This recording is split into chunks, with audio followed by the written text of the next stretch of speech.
Well, that's a really good question too. At MBA, it was a pretty heated debate last year between FICO and Vantage. If anyone saw that panel, you know, FICO was pretty adamant about the fact that, you may say this is opening up for a lot of borrowers, but is it?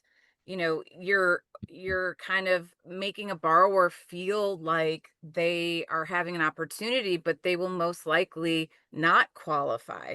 You're kind of getting them eager, and then you're kind of I think they kind of made the argument you're then kind of squashing their dreams. You're making them hopeful and taking it away, where, you can add borrowers that have or get a score when they don't have as many trade lines, they aren't as old.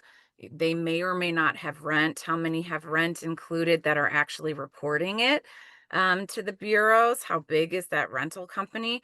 So, are lenders feeling comfortable providing credit to someone where it's just been open for a month? Even though it's scoring, does it mean they qualify? So I think it's very confusing for the borrower, and if anyone's looked at the playbook that was given out by FHFA, talking about the buy merge, talking about Vantage and FICO, this playbook has changed multiple times and had several iterations of what this would look like. And prior to it just being FICO and Vantage, it was going to be FICO 10T, and Vantage. So, Hmm.